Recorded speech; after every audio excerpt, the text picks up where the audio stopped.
I was supposed to wait until 1.4.5 to make the next useless information after the final one, but it seems like that's taking a bit, so here you go.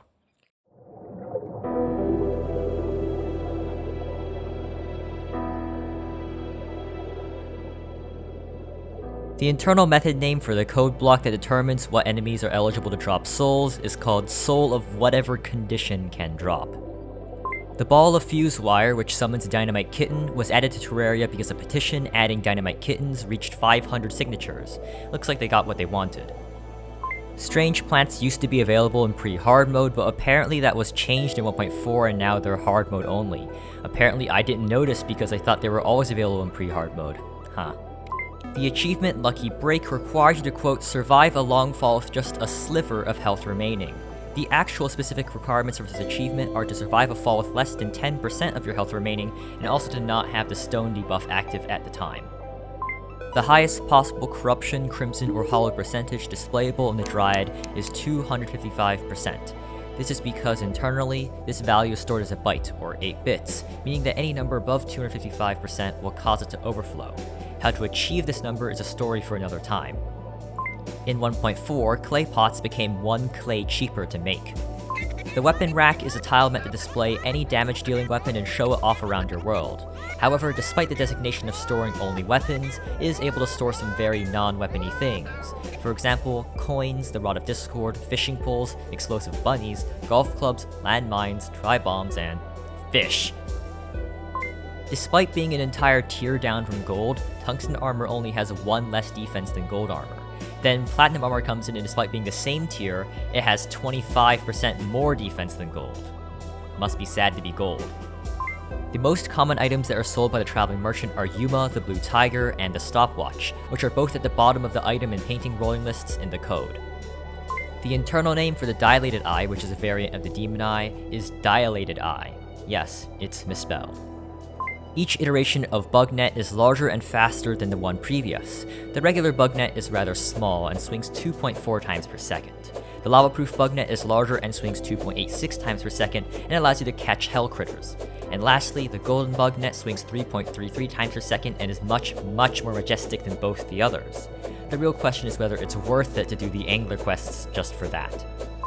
The alien, larva, and queen refer to the stages of metamorphosis in the bestiary as evolution. Apparently, Ash Ketchum wrote these bestiary entries.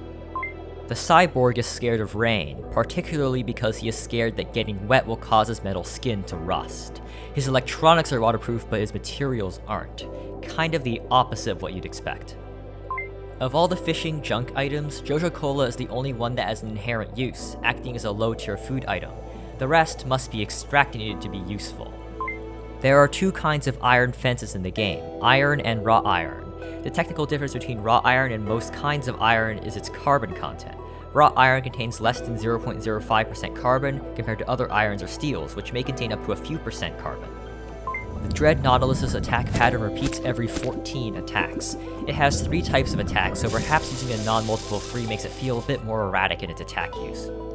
The longest duration of invincibility obtainable in Terraria is that given after respawning from a PvP death, which is 5 seconds or 300 ticks. The NPC with the highest current NPC ID is the Mystic Frog, which has an NPC ID of 687. The highest legacy NPC ID, however, belongs to the unimplemented Mythical Wyvern Head from Old Gen Mobile, which has an NPC ID of 1029. This is because Old Gen console and mobile NPC IDs are enumerated starting at 1000. Conversely, the lowest NPC ID belongs to the Big Stingy Hornet, which has an internal NPC ID of -65. Negative NPC IDs are typically occupied by variants of pre-hard mode enemies. The star cell is cancer. Literally. Unactivated versions of slime NPCs are referred to as bound in the code.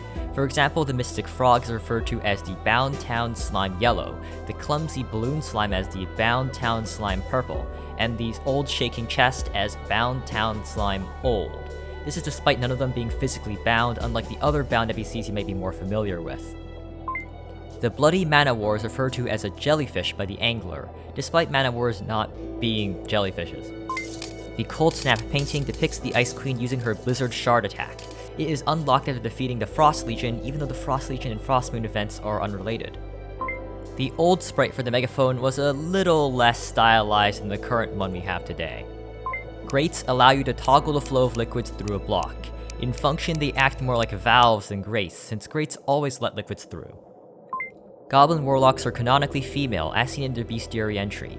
This is despite warlock typically being a masculine descriptor for a practitioner of witchcraft. This inconsistency was likely introduced after she was renamed from the Goblin Summoner to Goblin Warlock, and her bestiary entry was left unchanged. It is possible to reduce mana cost to 1 using maximum mana reduction. However, it is not possible to reduce mana cost to 0 anymore, since in 1.4.4, all items with a mana cost of 4 were bumped up to 5. This allowed them to take advantage of the much more powerful mythical modifier, but also sadly removed this little niche technique. The Skeleton Merchant cannot be damaged by player-created explosives, but he can be killed by explosives with a capital E. Spelunker glow sticks are only sold at night, unless it's a full moon, in which they are sold throughout the entire day. I guess it's a bit moonier that day. In 1.4.0.3, the biome keys got a very slight sprite change. Can you spot the differences? The nurse can entirely heal every debuff given by Red's potion, so despite the 3-hour duration of its debuffs, it is easily survivable, even for those unworthy. In the eyes of the Witch Doctor, the truffle is an abomination, sprouted from tainted earth, and he hates him. The Witch Doctor then also tries to cook the truffle for a food or a potion. It seems like the truffle hasn't done anything to deserve this. Not gonna lie, this doesn't sound like the nicest thing for the Witch Doctor to do. Medusa moves faster depending on how much health she has. Right before she dies, she will clock in at 18 miles an hour compared to a base speed of just 8 when she spawns.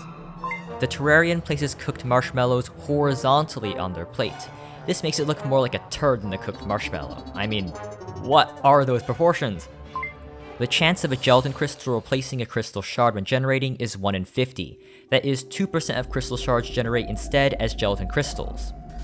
The longest rainstorm possible in Terraria will last 61 minutes and 30 seconds, just over 2.5 days in Terrarian time. A Spirit Flame is predictably very useless when used inside blocks. The Corruption Pigron has upper teeth visible when it smiles, unlike the Crimson and Hollowed Pigrons which visibly lack them. The Corruption Pigron also brandishes curved fangs, while the other two have perfectly straight ones. Dead Men Tell No Tales can be earned from dying within 10 seconds after activating a dead man's chest. It does not actually require you to die from the actual dead man's chest. And lastly, the Lizard King painting from the temple depicts a king of the lizards, despite there being no reference to any such entity elsewhere in the game. Hello there. Seems like final just means a bit over 7 months. Oh well, it was high time to revisit the series that built my channel, especially after all I've discovered over the past 7 months. I hope you enjoyed regardless. Either way though, thank you for watching, and good day, and goodbye.